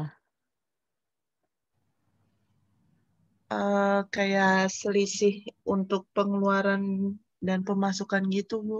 Iya, di sini sih sebenarnya akumulasi total ya, total nilai ya antara kas keluar dan kas masuk yang dihasilkan oleh sebuah investasi yang bermanfaat untuk menentukan apakah investasi diambil atau tidak. Artinya gini, jadi total pengeluaran kas ya, selisihnya itu kalau selisihnya banyak atau selisihnya minus, ini perusahaan atau bisnis ini layak tidak untuk mendapatkan investasi atau bisa nggak diinvestasikan, atau bahasa lainnya bisa mendatangkan atau bisa diajukan atau bisa mengundang investor untuk membantu pengembangan bisnis tersebut ya. Jadi NPV itu harusnya positif. Kalau NPV positif ya, ini ada rumusnya. NPV-nya positif itu cenderung aliran kas masuknya itu bersih, artinya memang bagus. Ya, jadi investasi sebaiknya dilakukan. Artinya kalau kita mau mengembangkan, mau melakukan ekspansi itu bagus didukung karena itu sudah memiliki kelayakan. Tetapi kalau misalnya NPV-nya negatif, jadi ada mengindisakan adalah ada kas keluar ya, itu tidak, maksudnya agak cenderung negatif, itu sebaiknya memang investor tidak akan mau, pihak bank atau investor atau bisnis itu tidak akan bisa berkembang karena nilainya sudah di bawah standar dan itu tidak prospek untuk diinvestasikan, atau ya bisa dibilang project atau bisnis itu tidak akan bisa berkembang baik gitu karena pasti akan bertemu masalah. Jadi kalau grafik itu harusnya naik terus gitu ya. Nah, itu IR juga sama, di sini juga ada beberapa ini cara ini ya. Jadi memang diharapkan jangan sampai minus, harus di atas. Nah, harus di atas ini. Di atas 0. Makanya kalau minus itu berarti dianggap tidak layak untuk diinvestasikan. Ya kan? Oke. Jadi kalau NPV-nya 0 berarti itu ya juga impas sama dengan kayak masuk ke BEP atau break even point. Nah, ini adalah perhitungan NPV ya. Yang terpenting jangan sampai minus. Kalau minus cenderung negatif dan tidak layak. Tapi kalau di atas 0 atau sampai 2 dan sebagainya itu sangat layak dan itu memenuhi persyaratan. Ini cara menghitungnya. Terus ya, ini mudah kok menghitungkannya. Nah, ini adalah IRR-nya juga sama ya. IRR sekali lagi adalah metode lain ya untuk mendefinisikan bahwa tingkat pengembalian ya, tingkat pengembalian agar nilai ini berada di atasnya titik impas. Jangan sampai ya sama dengan jangan sampai dia di bawah titik impas karena IRR ini adalah dilakukan atau untuk dilakukan agar pengembalian ya, agar pengembalian terhadap investasi itu terhadap kelayakan sebuah bisnis itu bisa terpenuhi ya. Coba kalau menurut teman-teman IRR yang bagus itu seperti apa? IRR yang bagus untuk sebuah bisnis itu idealnya yang seperti apa? Ya. Bisa bantu jawab? Tiara sudah, Siva sudah. Apalagi yang belum? Juwita sudah. Apa yang bisa bantu? Amelia Aulia. IRR yang bagus itu seperti apa? Bu Nurul sudah menyampaikan belum? Saya bantu ya. IRR itu didefinisikan sebagai tingkat pengembalian yang membuat NPV sama dengan 0. Ya, artinya pada nilai IRR investasi akan berada pada posisi impas agar suatu investasi layak dilakukan maka nilai tingkat pengembalian dihasilkan harus lebih besar dari nilai IRR. Artinya harus lebih besar dari 0. Sama, jadi semuanya itu baik dari kalau kita tarik ke belakang dari ROA, ROE, margin, NPV, IRR itu harus semuanya di atas 0. Kalau itu ingin berkembang atau kita akan mendapatkan pengembalian. Pengembalian itu anggapnya ya kita beruntung ya, kita bisa mendapatkan keuntungan itu harus ada sejumlah atau tingkat pengembalian. Gimana menurut teman-teman? IRR-nya yang ideal harus berapa sebaiknya? Harus seberapa? Harus positif kan? Halo? Amel mana Amel? Amel sudah tidur, Mel? Oke, lanjut ya. Ini cara perhitungannya. Ini rumus saja, Mbak ya. Nah, kita sekarang masuk ke sini. Nah, strategi manajemen keuangan. Dalam strategi manajemen keuangan itu yang harus ada, yang wajib ada, itu ini sangat penting karena ini akan membantu organisasi dalam perusahaan dalam mengelola efektivitas manajemen keuangan. Karena dalam manajemen keuangan ini strateginya itu biasanya ada total atau bagaimana laporan keuangan secara general ya. Untuk itu ada maintenance. Maintenance itu seperti pemantauan ya, ada itu semacam audit gitu ya. Ada maintenance, ada budgeting, ada catatan cek book itu, ada penerimaan, rencana penerimaan, dan juga ada yang disebut juga nanti harus ada lengkap dengan neraca dan juga aliran cash flow ya.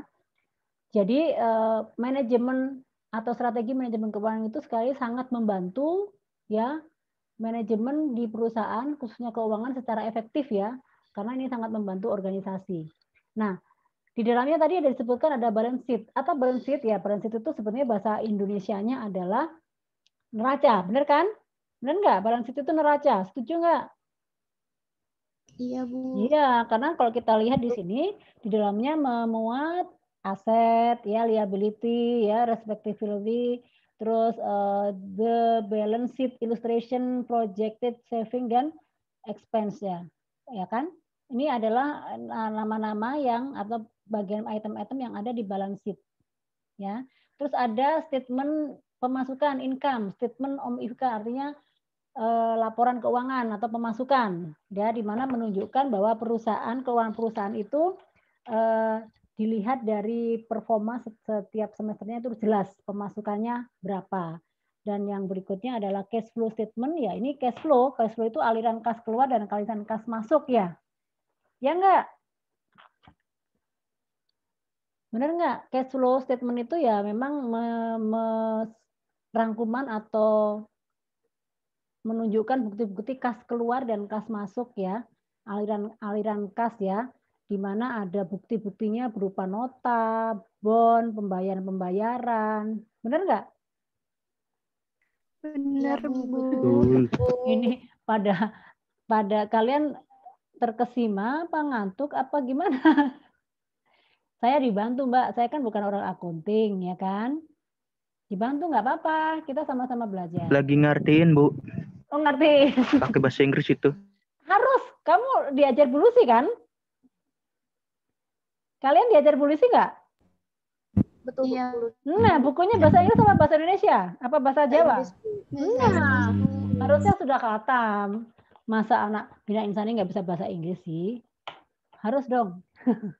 Nggak bercanda ya. Tapi memang nanti kalau kita bekerja di perusahaan itu istilahnya kebanyakan bahasa Inggris ya, Mbak ya. Buku-buku referensinya akuntansi kan bahasa Inggris kan. Kalau ini yang saya paparkan di sekarang ini sebetulnya ini sudah pengertian semester 1 kayaknya ya, budgeting gitu kan, cash flow statement, ini kan pertemuan awal kan? Ya enggak? Iya, Bu. Iya, harusnya udah khatam ini ya. Kalau budget itu kan memuat apa yo? Ini budget memuat apa? Penganggaran ya. Ya enggak? Jangan mengertiin, Nairul. Kalau orang IT juga sama kan? Coba Aldi, Hari, siapa tadi? Terus ada si Firdi, itu semuanya buku-bukunya kan bahasa Inggris kan di IT? Iya, Bu. Nah iya, pasti bisa lah mengartikannya ini. Ya kan? Nih ya, ini perencanaan. Ya, Bu, lagi ngertiin, Bu. Lagi ngertiin. Oke, semangat ya. Harus nanti kalau kalian S2 kerja di perusahaan asing nggak ketemu bahasa Indonesia kalian ya, ketemunya bahasa astronot nanti ya. Lanjut. Yes, ma'am. Yes, that's right ya. Nih Barensi sama kan tadi ya, contohnya yang di Bagong tadi, cuman ini sekali lagi bahasa Inggris. Ini ada aset, ada liability dan kewajiban ya. Ini kewajiban dan ini aset-aset tadi kan. Ya, aset. Current aset apa current aset? Salah. Ini sama kok, nanti diartikan aja seperti yang punya Bagong tadi ya. Apa perlu buka kamus? Enggak kan? Nih ya, ini fixed asset, aset tetap ya.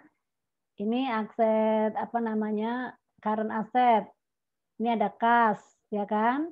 Ini penerimaan, ini persediaan inventory kan gitu kan ya? Bener enggak? Ya kan? Kemampuan membayar, ini kan pinjaman jangka panjang, ini kan gini-gini, ya kan? Bisa lah ini. Sama kok ya, Mbak-mbak ya. Nggak usah panik ya, nggak usah takut. Lanjut. Ini income, pendapatan. Nih, pay and loss. Income statement itu adalah pendapatan atau apa namanya, rugi laba ya, laporan rugi laba. Ini P ini adalah apa? Profit. L itu adalah loss. P and L. Profit and loss. Di sini sama seperti yang tadi di kasusnya Bagong, cuman dia bahasa Indonesia. Di sini ada net sales, soal penjualan. Dikurangi nih ya biaya-biaya dan sebagainya. Ya kan ini kan pengurangannya kan? Biaya administrasinya, biaya apa namanya? Bunga dan sebagainya, ada pajak. Nah, total ketemu net income. Net income itu adalah profit. Yang tadi disebutkan kalau di Bagong itu ketemu laba bersih. Nah, ini sama. Nah, ini sekarang ini adalah working capital. Working capital itu adalah modal kerja. Nah, ini modal kerja itu perhitungannya sebenarnya ini udah dibahas yang tadi ya. Ini ke double, kita lewatkan saja. Ini sudah tadi dibahas modal kerjanya sudah ketemu. Nah, ini manajemen modal kerja. Manajemen modal kerja itu begini, Mbak. Ya, pengertiannya itu bahwa gini, modal kerja itu, ini saya artikan dalam bahasa Indonesianya. Modal kerja itu merupakan besaran ya nilai uang yang dibutuhkan untuk mendukung operasional perusahaan ya supaya mendukung keberlanjutan to continue its operation ini adalah untuk keberlanjutan sebuah operasional di perusahaan ya kan. Jadi di dalam suatu bisnis tanpa adanya sejumlah modal, ya modal kerja tersebut, modal itu sekali lagi bisa fisik, bisa sumber daya manusia, bisa alat, bisa modal duit itu sendiri. Operasional itu tidak bisa berjalan, ya tidak bisa berjalan dan akan terganggu, ya karena memang butuh kita mendapatkan bahan baku, butuh mendapatkan persediaan. Nah, itu makanya perlu adanya modal kerja di sini. Nah, terus yang dari modal kerja itu konsiderasinya yang diharapkan apa? Yang dibutuhkan itu apa? Yang jelas harus ada sistem cycle cash conversion, harus ada namanya operating sistem, ya. Ada sistem yang namanya sistem cash cycle itu apa ya? Sistem, ya. Cycle itu perputaran. Ada perputaran, ada arus yang membahas atau yang memfokuskan kepada konversi kas. Ya. Nah, di situ juga ada ROIC, return in invest capital. Ada pengembalian modal kerja juga di situ harus ada. Ada COC. COC itu cost of capital, biaya modal kerja. Ada pengembalian investasi modal kerja. Itu adalah arahan atau semacam apa ya? Semacam pengembalian itu semacam ini. Besarnya biaya modal, ya. Tingkat pengembalian modal yang diinvestasikan namanya ROIC, return of invest capital, ya. Jadi manajemen modal kerja itu sekali lagi diharapkan harus akan akan lancar, ya. Kalau tanpa modal kerja kita tidak bisa membeli bahan baku, kita tidak bisa memenuhi kewajiban-kewajiban karena kan untuk bayar pajak, bayar administrasi butuh modal. Nah, sehingga sekali lagi modal kerja itu sangat diperlukan untuk memperlancar keberlanjutan sebuah bisnis dan itu harus ada dikelola dengan baik. Sehingga untuk itu perlu untuk mempertahankan, untuk bisa mengoperasikan modal kerja itu sekali lagi pertama harus ada siklus konversi kas, yaitu masa, ya siklus itu kan ada masa, ya siklus itu masa atau periode yang dibutuhkan agar kas yang diinvestasikan untuk kegiatan bisnis dapat kembali dalam bentuk uang kas. Artinya ada perputaran uang kas. Makanya kalau di di neraca itu ada, kalau nggak salah ada kas, ya ada kas, kita punya kas tadi, punya cadangan kas, jadi ada siklus kas yang uang itu berputar terus sebagai dana operasional, sebagai dana modal. Misalnya gini, ini saya kasih modal untuk ini, nah itu ada dana cashnya nanti diputar ya untuk biaya operasional, kan gitu ya. Terus yang berikutnya harus ada ROIC tadi, ada pengembalian return, jadi modal siklus tadi tentunya membutuhkan waktu sehingga perlu ada pengembalian, ya, tingkat pengembalian modal yang diinvestasikan. Jadi setelah kita kas tadi ada, misalnya kita punya kas 100, itu diputar untuk operasional. Kalau untung itu masih profit, tapi 100 lagi diputar lagi untuk modal. Jadi modal itu harus tetap diputar dan harus ada pengembalian. Kalau misalnya tadi 100.000, ujung-ujungnya kalau bisa profitnya sudah mencapai 100.000, berarti itu menjadi modal kerja yang sesungguhnya. Ya, gini, ilustrasinya gini. Kalau orang bisnis itu dalam setahun itu kita punya modal 20 juta, selama 20 juta itu belum kembali masuk ke profit, itu belum dikatakan kita untung atau profit. Berarti itu kita masih punya perjuangan atau berusaha terus untuk bisa menutup modalnya itu kembali. Sehingga apa? Kalau sudah modal itu masuk kembali, yang kita pakai itu hanya biaya operasional. Ya, karena modal itu nanti akan masuk ke laporan neraca yang maaf ya tidak boleh diotak-atik, ya harus tetap ada. Begitu kan ya, Mbak ya? Jadi yang namanya modal itu tetap harus muncul itu angka yang tidak boleh diotak-atik karena untuk operasional itu biasanya menggunakan uang kas atau siklus kas konversi atau ada uang kas yang memang diputer setiap harinya. Itu enggak? Anggita Viana. Benar enggak? Betul enggak? Halo? Nah, selanjutnya halo? Ada yang bisa membantu saya?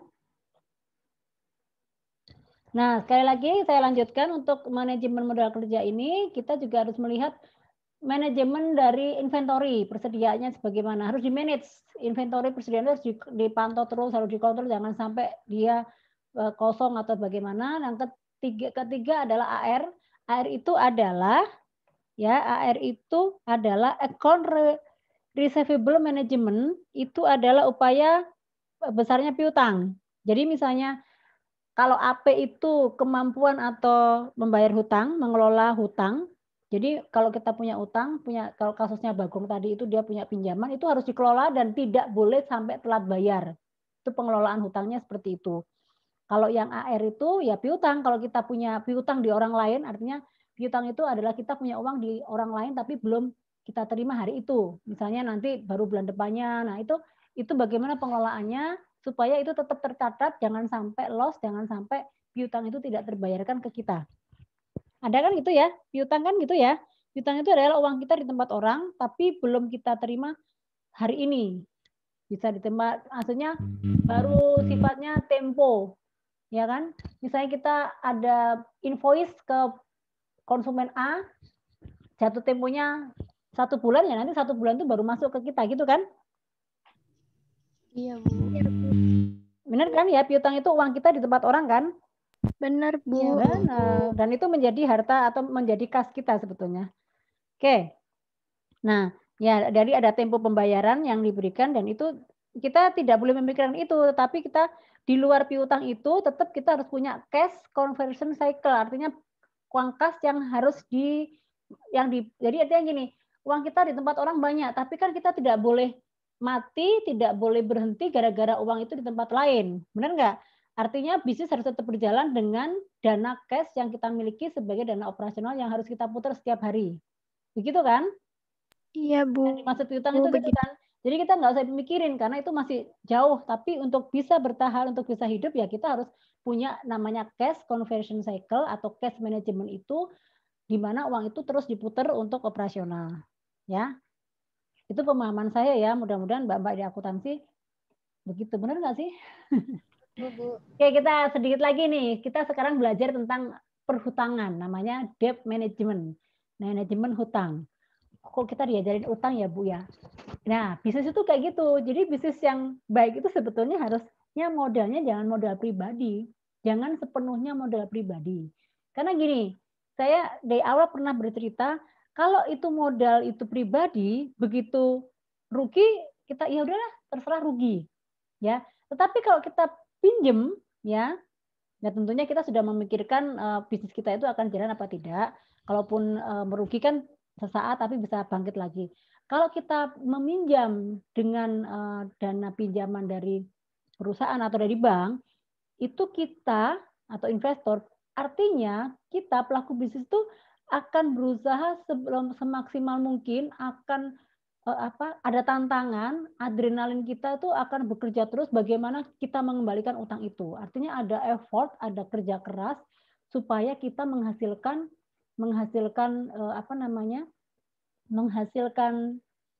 profit untuk mengembalikan utang itu. Itu yang benar seperti itu. Tapi kalau modal sendiri nggak apa-apa, rugi kan duit saya sendiri, nggak ada tanggungan ini, itu salah. Bisnis yang coba Anda perhatikan ya, entah bos Anda, entah perusahaan yang Anda tempat bekerja itu tidak sepenuhnya uang 100% milik pribadi. Ya, makanya banyak investor. Anda tahu kan pemegang misalnya Unilever gitu kan, sahamnya itu kan dananya modalnya bukan pribadi si Jepang itu, tapi kan di situ ada kita, misalnya kita main saham di situ, berarti kita punya itu modal kita dipakai sama dia gitu. Salah satunya itu. Jadi yang bagus itu memang kalau bisa ya, salah nggak kalau kita modal sendiri? Boleh, tapi tantangan, tetapi kemampuan mengembalikannya itu kecil karena dianggap ya duit saya sendiri ini, rugi juga nggak apa-apa. Kalau kita rugi nggak punya apa-apa kan.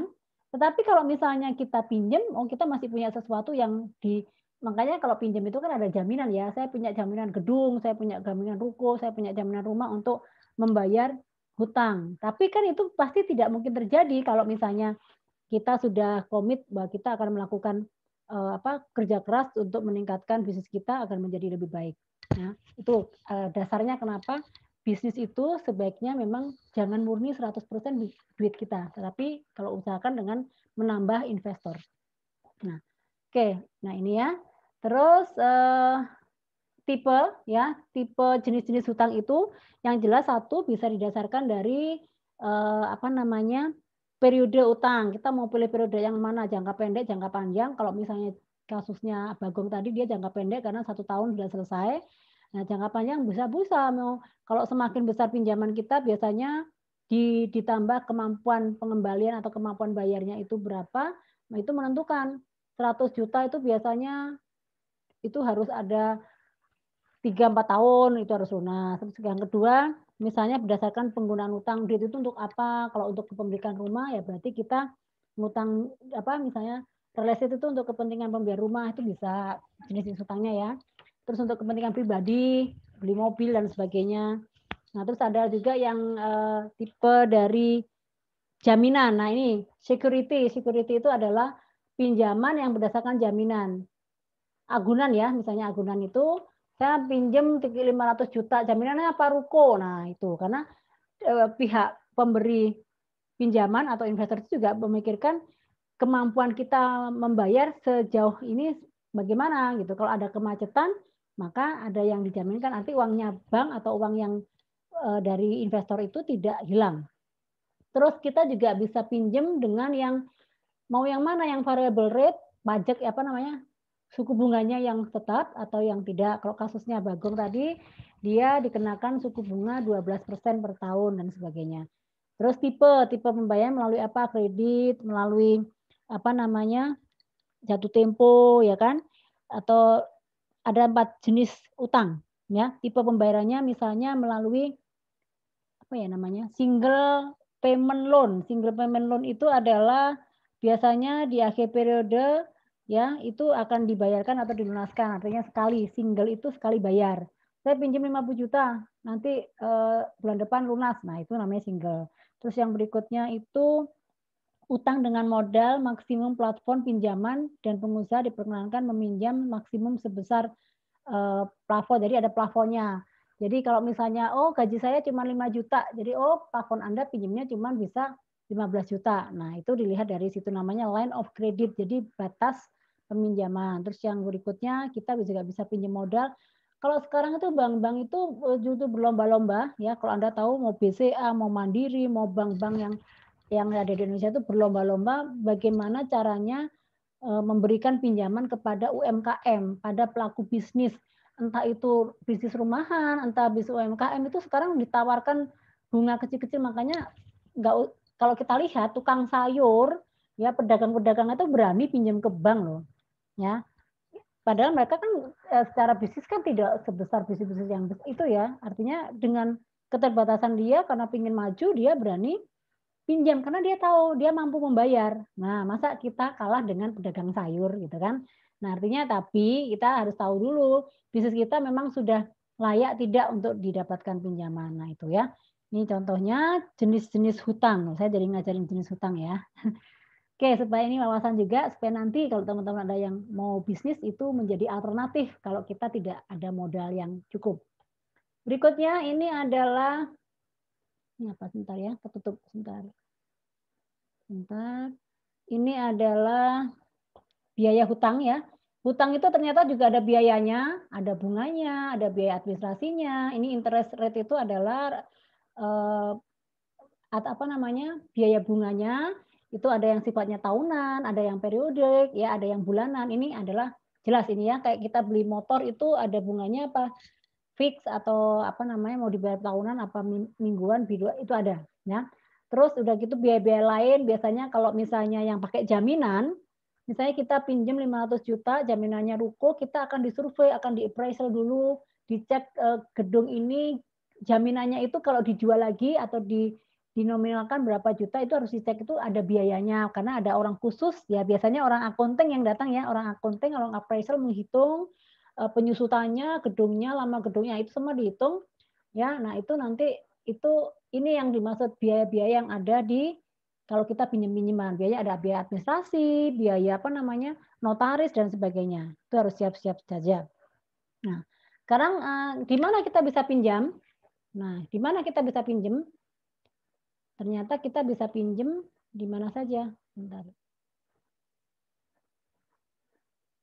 Nah, kita bisa pinjam di mana atau hutangnya kemana saja? Ini tempat kita pinjam uang. Nah, pertama alternatifnya kita bisa pinjam ke saudara, ya. Tidak salah kalau misalnya kita ada saudara yang kaya raya yang memang bersedia meminjamkan uangnya ke kita dan tanpa bunga, itu dipakai saja. Biasanya kalau saudara itu memang tanpa bunga, cuman memang namanya saudara itu agak sensitif. Nah, itu hati-hati menjaga hubungan keluarga. Pinjam tetangga boleh-boleh kalau tetangganya juga mampu membelikan, tapi biasanya jumlahnya tidak sebesar yang kita kalau misalnya pinjam 50 juta tetangga ngasih nggak apa-apa, ada kok yang seperti itu. Terus kita bisa melakukan pinjam modal atau cari modal di Pegadaian. Tahu kan slogannya Pegadaian? Tahu nggak? Siapa yang pernah kerja di atau magang di Pegadaian? Raden Inten pernah nggak ke Pegadaian? Ada yang magang di Pegadaian? Pegadaian itu slogannya atau tagline-nya mengatasi masalah tanpa masalah. Nah, jadi kita bisa cari modal dengan menggadaikan sesuatu barang kita, ada jatuh temponya, tapi kita bisa masalah kita bisa teratasi bila ada uang ada lagi dikembalikan. Nah, ini loan pinjaman, bank loan. Bank loan maksudnya loan itu adalah pinjaman, artinya pinjaman dari bank. Banyak sekali lagi ya, ada Bank Mandiri, BRI, hampir semua bank, BUMN atau bank swasta pun menawarkan, syariah pun, BPR itu bank kecil, perorangan pun menawarkan dana pinjaman lunak ke UMKM. Terus venture capital, terus leasing. Anda tahu leasing? Leasing itu adalah tidak hanya motor, mobil kita pakai leasing, ternyata sekarang ada namanya finance leasing. Jadi hutang atau pinjaman melalui leasing dan sebagainya. Atau supplier, pinjam supplier artinya kita kayak merger gitu ya, tempo atau jatuh tempo melalui supplier atau customer ada, boleh ya. Oke, yang terakhir ini cash flow statement, itu saya nggak perlu bahas. Cash flow statement itu adalah laporan keluar masuknya kas ya, nggak usah saya bahas lagi. Ini yang terakhir itu adalah, ini juga sama, ini sudah mengulang saja tadi, ya statement cash flow plus, ini lebih jelasnya. Terus berikutnya saya, nggak bisa ya. Nih, oke ini juga sama tadi ya, ini adalah tips untuk manajemen modal kerja. Tipsnya, satu, harus sekali lagi ini hampir sama dengan tadi, kita harus memiliki siklus cash conversion, jadi harus memiliki dana kas yang tetap yang harus sebagai biaya operasional, terus menggunakan kebijakan cash management, harus ada kebijakan yang mengatur tentang cash management, ada kebijakan yang mengatur tentang manajemen inventory, ya manage inventory persediaan, ada kebijakan POLES itu kebijakan ya Mbak, menggunakan kebijakan yang berhubungan dengan kemampuan piutang, ya manajemen piutang AR itu, dan AP use AP management policy itu adalah kebijakan atau menggunakan kebijakan atau yang berhubungan dengan kemampuan membayar hutang, mengelola hutang itu seperti apa. Ini adalah tipsnya. Tips lain kalau kita mau pinjam uang, ya tips-tips lain ini ada yang terakhir.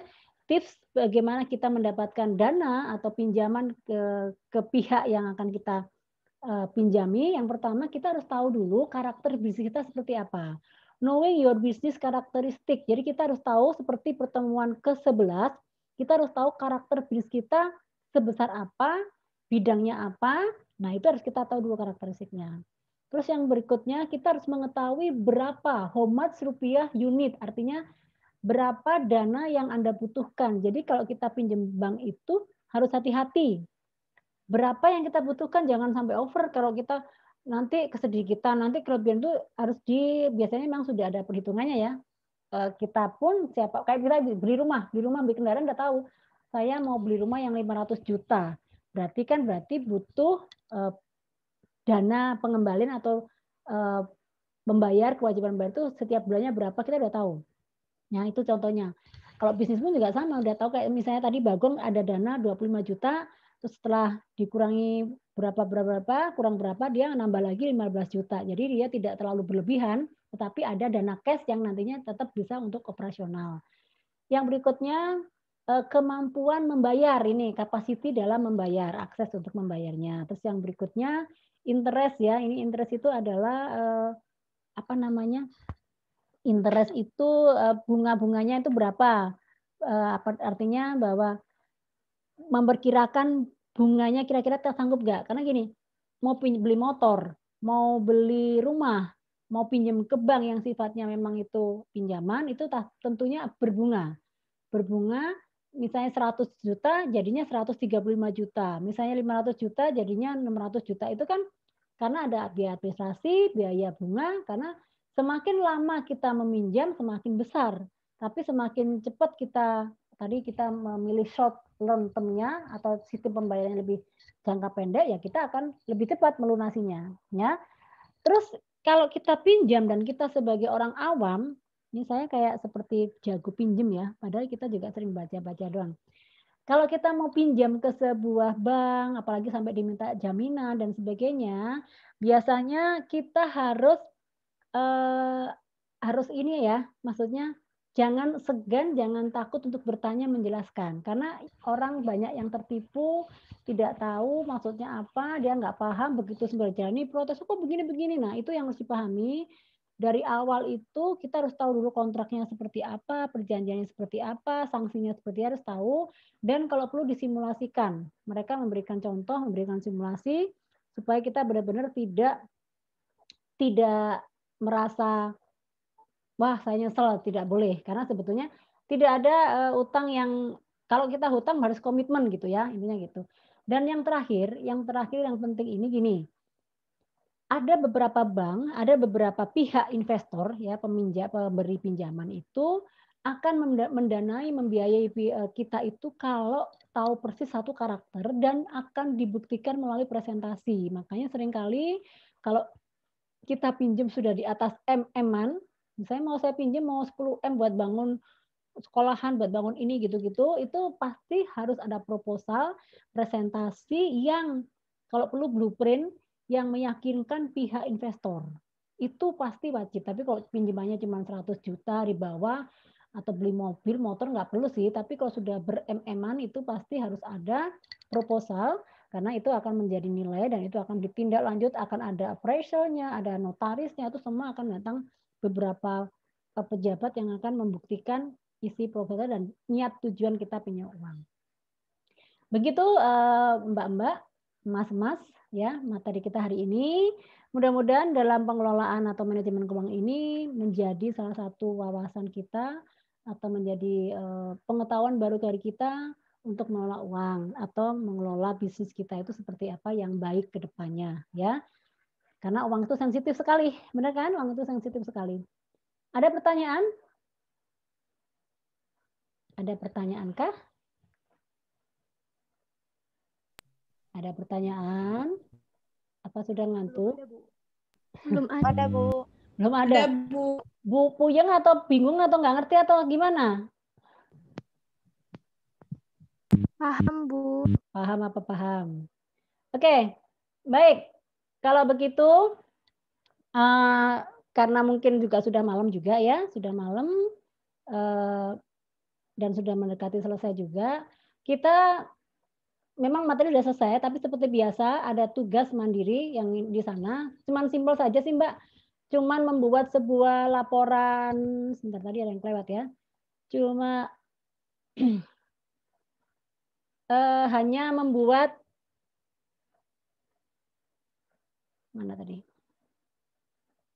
Nah ini ya, Anda diminta membuat tugas mandiri, yaitu tugas-tugas sebelumnya kan kita sudah minta ya, Anda membuat sebuah ide bisnis, Anda minta sebuah gagasan bisnis ya. Dari situ tolong masukkan angka-angka dari bisnis Anda itu, misalnya butuh modalnya ini, tapi tidak harus sama dengan yang tadi Bagong ya. Sesuaikan dengan karakter bisnis yang Anda pilih yang tempo hari saya minta. Kira-kira Anda cocoknya di bisnis, misalnya bisnis kuliner, bisnis misalnya jasa, nah itu butuh modal berapa, tolong masukkan. Untuk peralatannya berapa, dan setelah itu Anda membuat rugi laba dan neraca, simpel saja kan yang singkat ya, ini 1 lembar, 1 halaman, 2 halaman juga selesai. Anda membuat itu supaya terbayang kira-kira kalau ada bisnis itu akan profit yang akan Anda dapatkan seperti itu. Seperti biasa, ini waktunya 1 minggu. Ya, 1 minggu Anda bisa kembali ke e-kampus ya, bisa kembali ke e-kampus untuk mengerjakan. Dan materi hari ini saya cukupkan, tapi sebelumnya kita foto dulu ya, foto dulu untuk laporan saya. Foto dulu. Sebentar ya. Saya stop dulu. Mohon wajahnya dikeluarkan dulu. Ini banyak yang sudah hilang. Wajahnya ditampilkan. Kan saya kangen juga, udah 1 tahun tidak bertemu. Bahkan banyak ada yang belum ketemu sama sekali ya. Oke. Ini Aldi, kok kayak cewek rambutnya gondrong ya, Di? Ini Hari-Hari apa kabar, Hari? Kak Dia, Raden, Ika. Baik, Bu. Baik ya, Risti. Risti mana? Wajahnya yuk, kita berfoto dulu untuk sebagai laporan. Oke.